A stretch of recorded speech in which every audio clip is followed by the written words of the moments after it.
good evening, everyone, and welcome back to another episode of Mind Split Cafe. We have a returning guest here, Mr. Thomas McCarry. I am sorry, Tom. I always mispronounce your name. But we have Tom returning with us, and of course Tom, we what's have. going on, man? How are you? Nice to see you guys. Nice to see you, Chris. Nice to be back, Matt. Yeah, so life is good. I'm so excited to have gotten the call to jump on. And I understand that today we are talking about stress, burnout, compassion fatigue. Raise your hand if you've ever experienced stress, Right here. Right here. Right here. And this is why we wanted to bring you on. So just to kind of talk real quick, kudos and congrats for all the success that Zero Overdose is going through. Y'all got some crazy momentum going on. You shared off camera that y'all are getting, a lot of grants and money coming in as far as to help the cause and the program. So kudos to you, man. I know you haven't been on the show in a couple of months, but just hearing of that success for your cause, I'm extremely happy for you guys. So congratulations, Tom.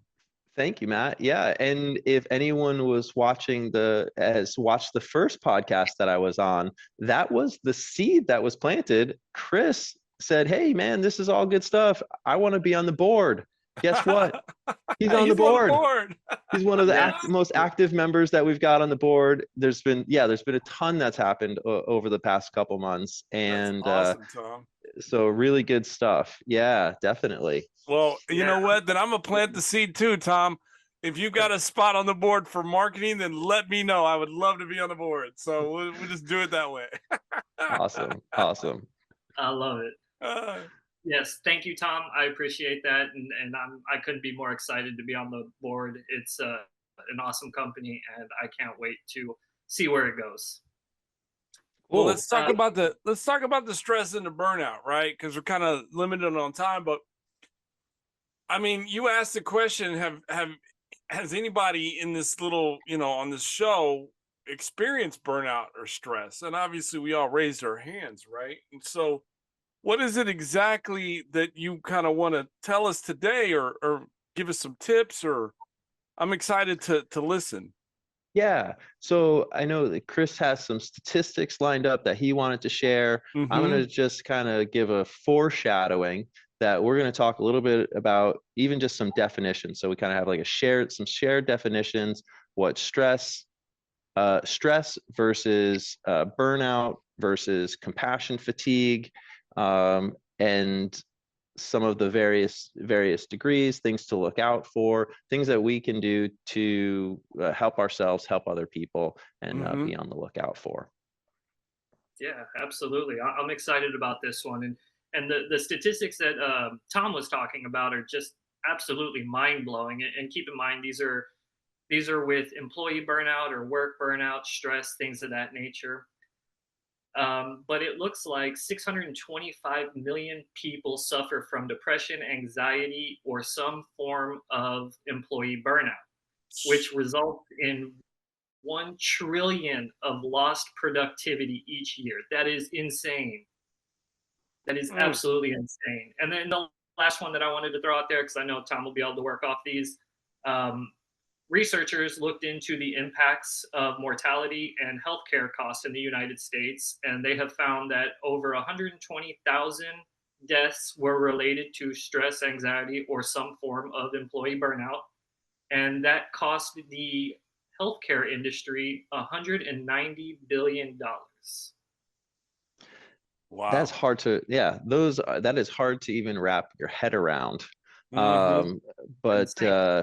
Yeah, so let's kind of let's figure out how we can take some of these like super big ideas and then make them sort of like manageable and how we can even like think about them. It's always kind of helpful, I don't know, oftentimes to even like grounded in a personal story, right? Or like kind of even start the whole topic about it. One of the things that at Zero Overdose, we've developed some clinical tools to help care providers work with people at risk for overdose. One of the things, not only is this good care, this is improving, this is clinical tools that weren't out there before. I also kind of think about this as there is a whole host of people. We live in the country, we're experiencing an opiate epidemic, right? And lots of people who are working in communities, whether they're first responders, whether they're primary care doctors, whether it's the person who's sitting at the reception desk in a community health center, we are all impacted in some degree by the overdose epidemic.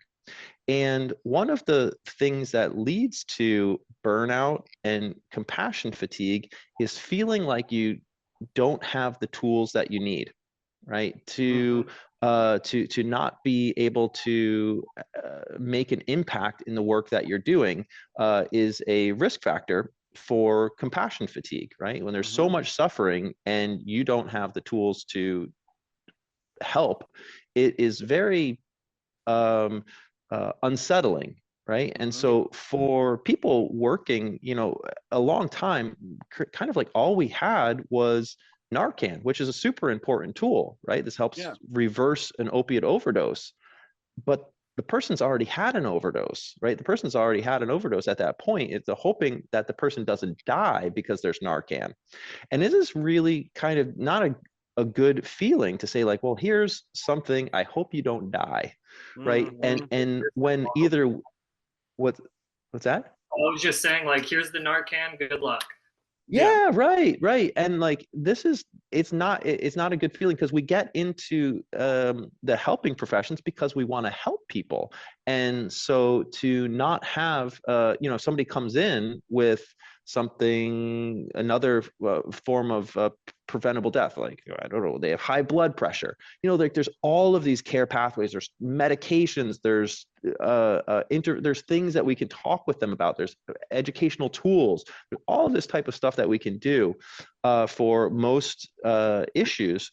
And we found that like overdose really was lacking a lot of that. So I really am like conscious of this as something which not only is good care, but also empowers providers and puts tools into the hands of the people who are on the front lines, who are showing up to help people, and we need them to be well and not only provide good care, but also feel like they are working in a supported environment with the resources and structures and supports to help the full spectrum of those who they're serving.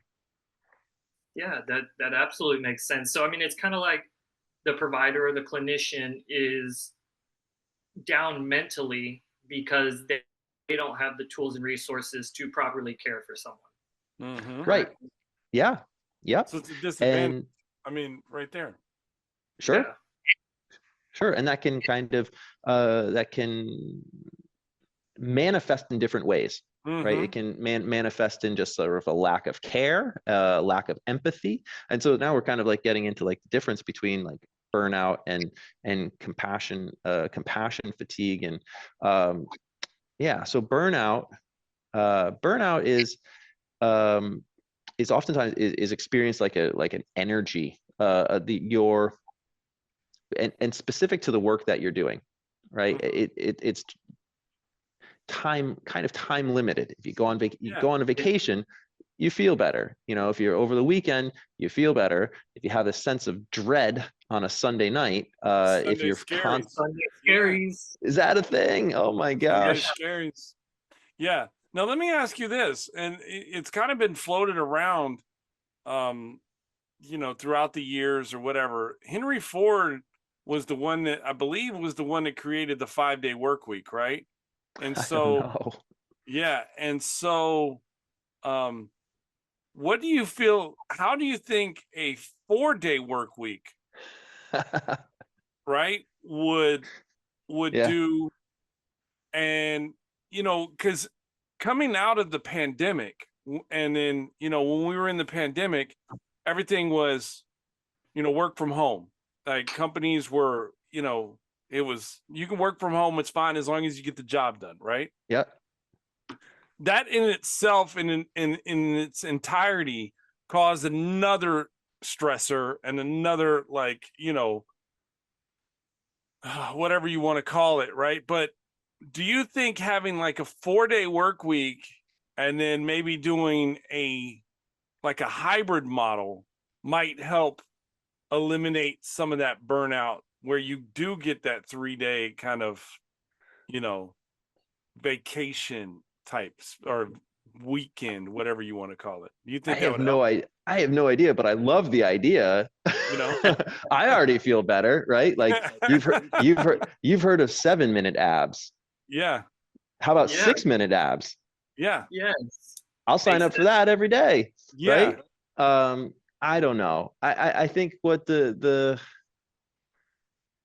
I don't know. When I think of a 4-day work week, I think of longer days, right? If we could, 4 10-hour days, I don't know. But if we can do 4 8-hour days, I'd probably be happier. Yeah. I think setting that expectation, maybe doing 4 9-hour days, and then doing a 3-day kind of work. I mean, a 3-day weekend type thing. I mean, well, you're talking about balance, and I think that's a key to however many days, whatever people are doing, to feel like there's a balance, and it's also the work that they're doing. I would venture to say if the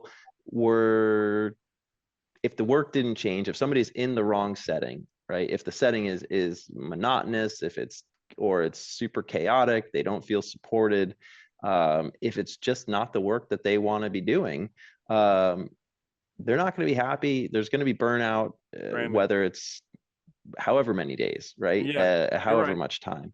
And so a lot of it kind of comes to how to identify that, identify that I'm getting burnt out, right? Early intervention is kind of key, because there's a chance to make change before, the whole house is on fire, right? You learn early that something isn't well. It's easier to make changes.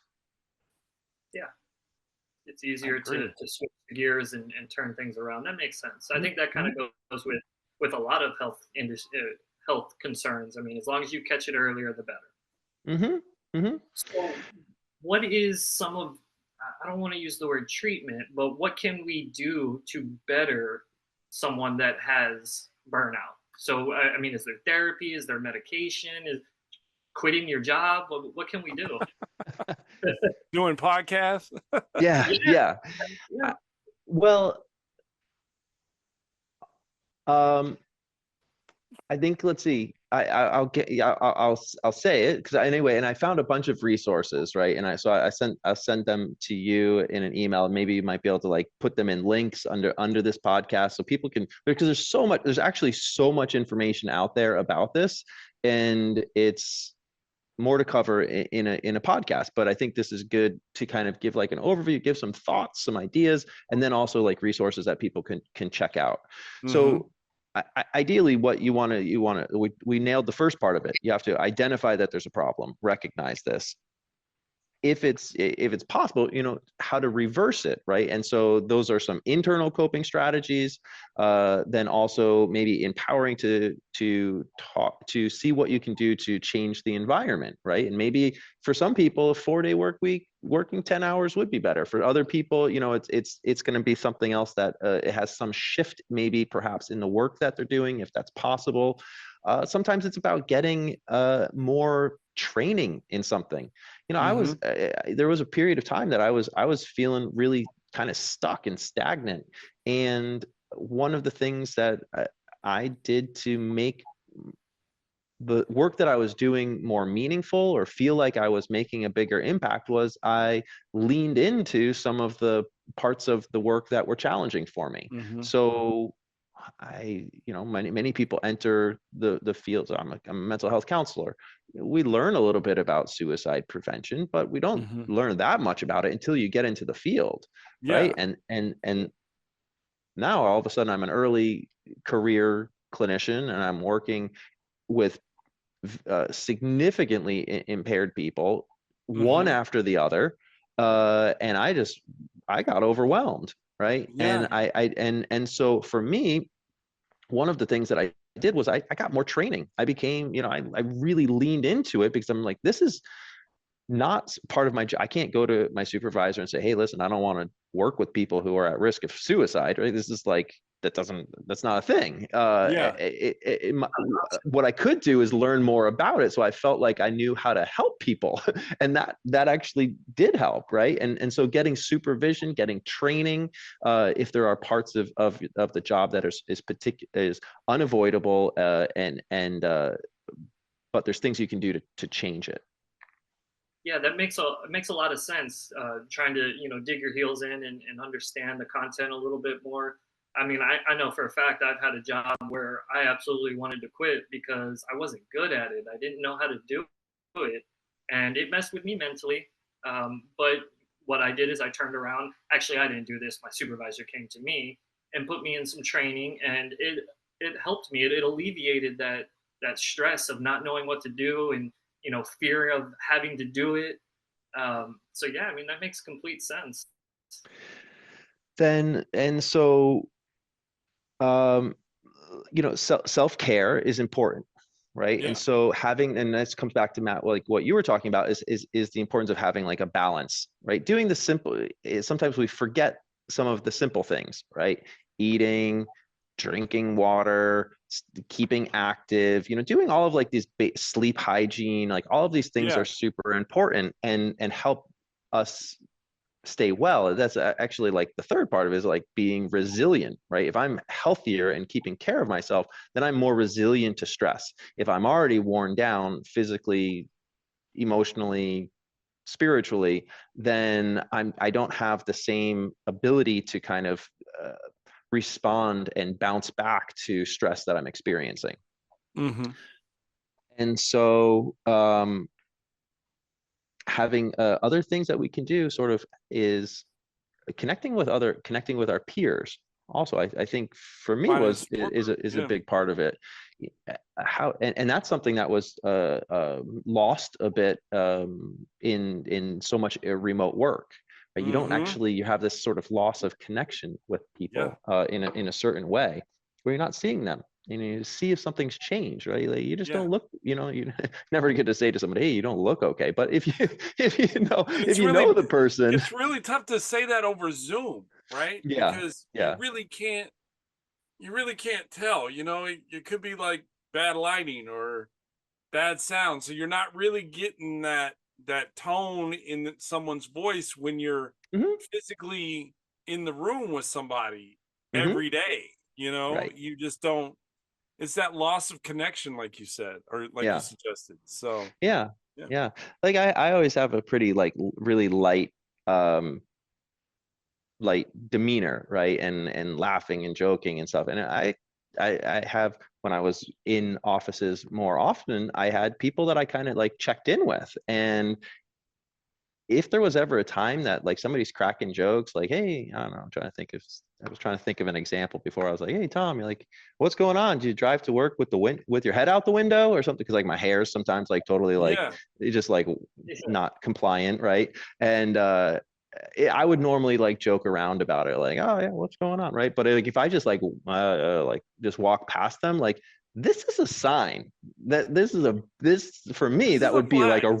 this Yeah. would be a really big flag. Like if I wasn't Yeah. able to take a joke, then something's wrong, and I would want people who I'm working with to say something to me and Yeah. check in with me, and so that's the key to it as well, of having a support network that can kind of keep accountability. Maybe that's a good Mm-hmm. word for it, like a little bit of a check-in. um, I know that we do have a limited amount of time, and Mm-hmm. I want to, the resources that we're going to include in these links are going to be really good, and I encourage people to check out some of the things which maybe I didn't was, I don't know, surprising, interesting to me. And I Mm-hmm. think an important part of the message is that yoga doesn't necessarily fix everything, right? And we Mm-hmm. want to make sure that people also understand what that maybe there are times, right, that more help is needed, right? Yeah. That we can't just sort of like say, hey, just like, eat better, get some exercise, take a day off, and you're going to be fine. And kind of like minimizing it. And so thinking about like the difference between burnout and depression, right? Because depression isn't going to go away if someone takes a vacation necessarily. No. Right? No. Like that's not that simple. And so I want to really make sure that we include that part of it, right? There are times in which that things can go differently, right? This is not just normal burnout and not that we even want to minimize those, right? And Chris shared the statistics, right? Stress is a killer, right? This increases a chronic stress leads to heart. And when they're talking about how can stress have, I don't know, 600,000, 100,000 deaths, right? Like, what does that even mean, right? They're talking about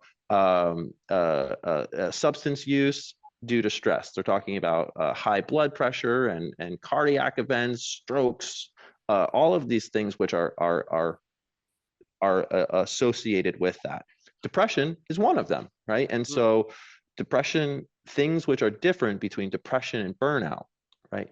Depression comes with a severe sadness, hopelessness, helplessness, feeling worthless.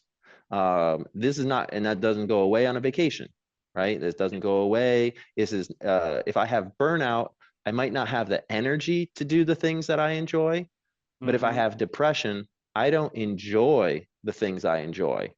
Yeah. Right. Like I'm just lack of enjoyment. And so this is a differentiation, right? And so if somebody's experiencing depression, right, they should speak with a professional. They should get help, talk with all of the other things that we said. However, also, get checked out, talk with someone, get some help. I agree. And then, and then there can also, when we start looking into burnout, compassion fatigue, it can also lend itself to secondary trauma. This is oftentimes happens, right, with caregivers, and that's different than burnout.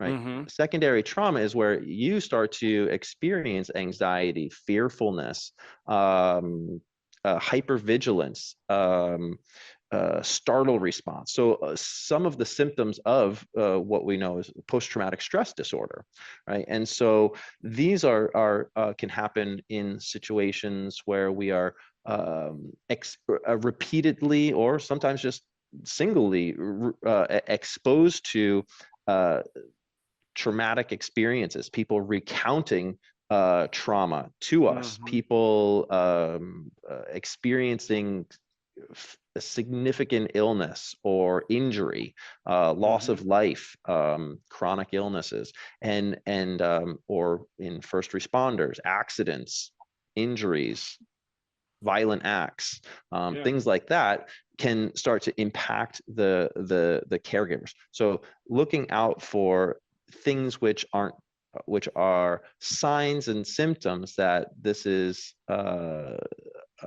more urgent, and we don't want to just say, this is going to go away if you start eating a smoothie, right? And going to bed on time, right? Like this is different. And so we want to, and so these are signs to like, talk with supervisors, talk with professional help, and to identify that.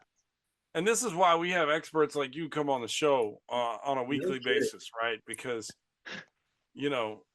these last 5 minutes of the show, I really want to give kudos and props, like I did in the beginning, to what you and your team at Zero Overdose are doing.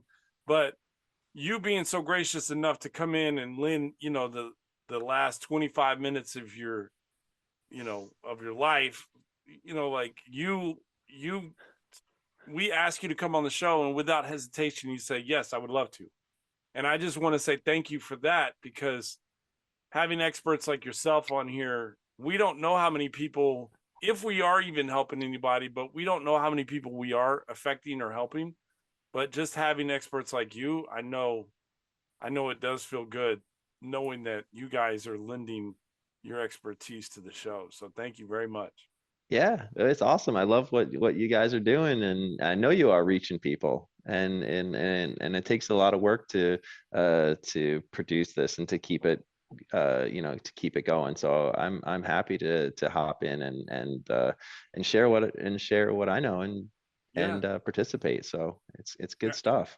Yeah, absolutely. I'm blessed to know 2 board members from Zero Overdose. So, my life can't get any better, so there you go. Yeah. Yeah. I just wanted to coattail on what Matt said. I do appreciate you coming on here at the drop of the ball and no hesitation. And to be honest, I learned a lot about burnout and fatigue and stress. Like, I thought I knew a lot about it, but you really did dial it in and kind of break things down for me that I wasn't too sure of. So I appreciate that.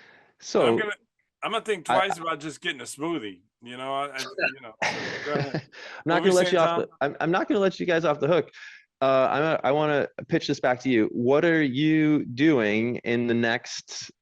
It's 6 o'clock at night. What are you? And well, earlier for you, you've got more time, and you're in San Diego. So I've already got some ideas on what I would do for self-care in San Diego. But what are you guys going to do today to take care of yourself? That's a great question. I have gone into a routine of meditation. I try to do it in the mornings. I try to put my phone away. I meditate here in my office, and I just try to just take 15, 20 minutes to myself, not answer emails, no sound, just kind of be in my thoughts and kind of work out my thoughts like a puzzle. Right. I tried to be a little bit more active as far as walking, so those are the 2 things that I've kind of, find that's helped me. And you're going to do them today? I meditated this morning and then I'm going to go on a walk later on this evening with my wife. So yes. Beautiful. Excellent. I recommend some fish tacos. Yeah. It's in San Diego. So I need some sort of tacos. Definitely. And you, Chris? So, yeah, with me, I do have somewhat of a routine that is my self-care. But today, what I'm going to be doing today is I'm actually going to a Korean barbecue with my family. We have a family member over, and it's their birthday.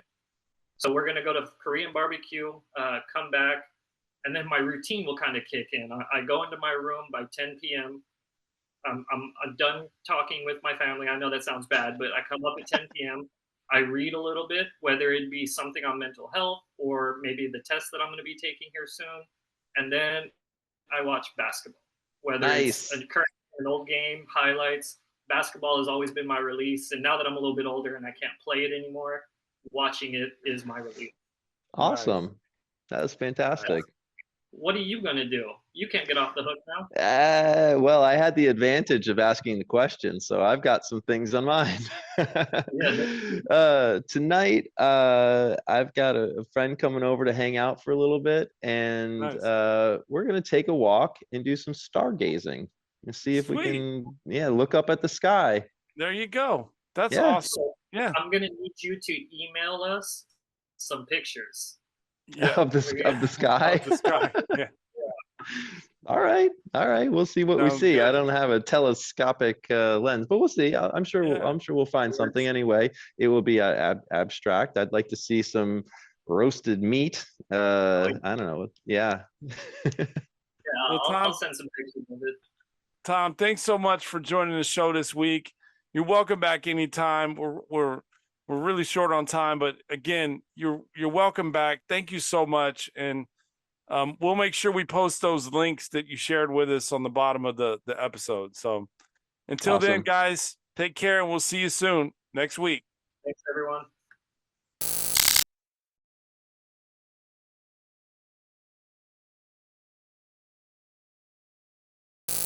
Like, we weren't supposed to come up with something this clean. Like, something happened.